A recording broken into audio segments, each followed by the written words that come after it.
నమస్తే. సామాన్యుడి చేతిలో సామాజిక అస్త్రం నెంబర్ 1 న్యూస్‌కి స్వాగతం. టాప్ న్యూస్, టాప్ అనాలిసిస్‌కి స్వాగతం. నేను రవీంద్ర.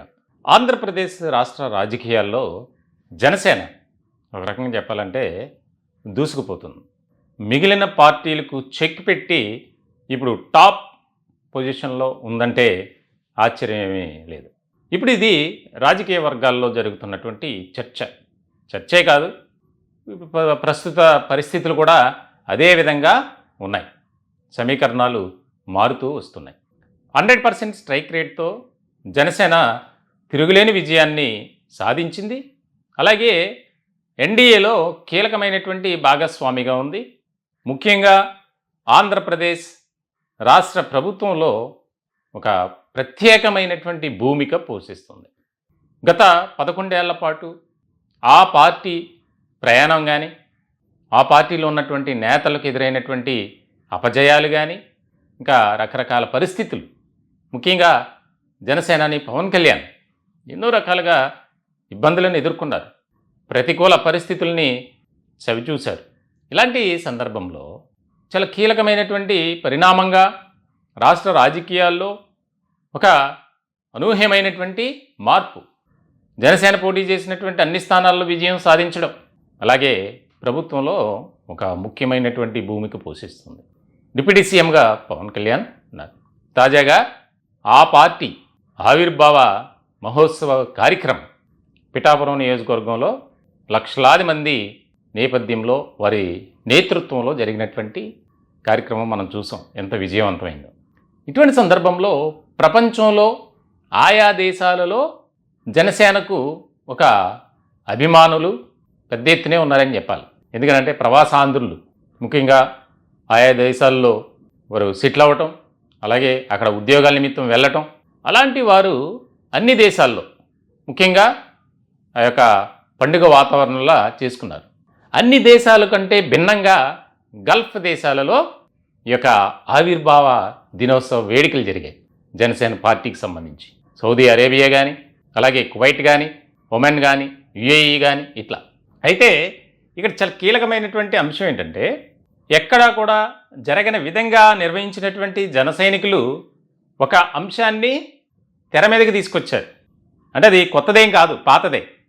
పవన్ కళ్యాణ్ను మేము సీఎం హోదాలో చూడాలి. ఇప్పుడు ఇదే అంశాన్ని గల్ఫ్ దేశాల్లో ఉన్నటువంటి జన సైనికులు, పవన్ కళ్యాణ్ అభిమానులు ప్రతిజ్ఞ చేసి దానికి సంబంధించి మనం నడుం బిగించాలి, దానికి సంబంధించి మనం ఒక బలమైనటువంటి నాయకులుగా, కార్యకర్తలుగా పనిచేయాలి. ఈ రోజున ఎన్డీఏ అధికారం చేపట్టింది అంటే ముఖ్యంగా 3 పార్టీల కలయిక కేవలం పవన్ కళ్యాణ్ వల్లే. అదే జరగకపోతే రాష్ట్రంలో మళ్ళీ వైఎస్ఆర్సీపీయే విజయం సాధించేది.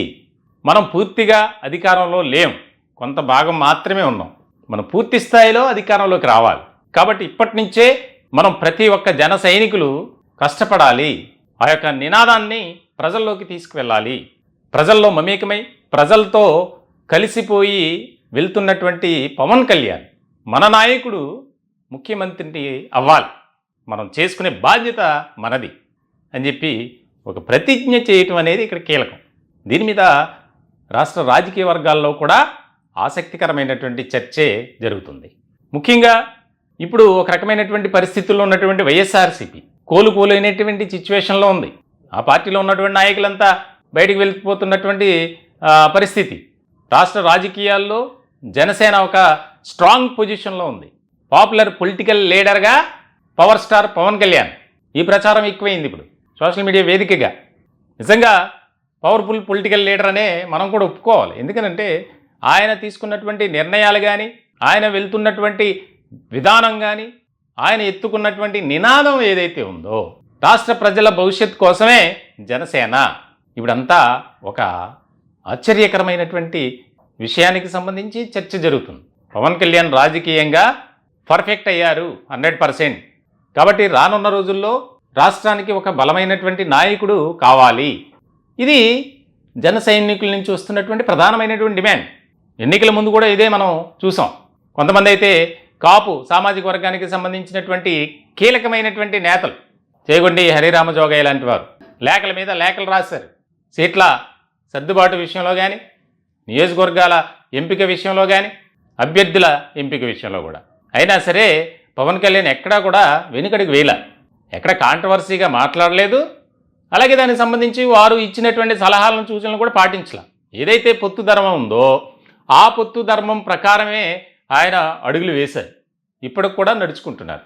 ఇటువంటి క్రమంలో రాష్ట్రంలో భారతీయ జనతా పార్టీతో జత కలిసినటువంటి మొత్తం ఈ 2 పార్టీలు, టీడీపీ కానీ జనసేన కానీ, 3 పార్టీలు కూడా ఒక సుస్థిరమైనటువంటి ప్రభుత్వాన్ని ఏర్పాటు చేయగలిగింది. ఇలాంటి క్రమంలో అసలు జనసేన వల్లే భారతీయ జనతా పార్టీ అన్ని సీట్లు గెలుచుకుంది. అసలు పార్టీ క్లిష్టమైనటువంటి పరిస్థితిలో ఉన్నటువంటి తెలుగుదేశం పార్టీ కూడా జనసేన వల్లే పుంజుకుంది.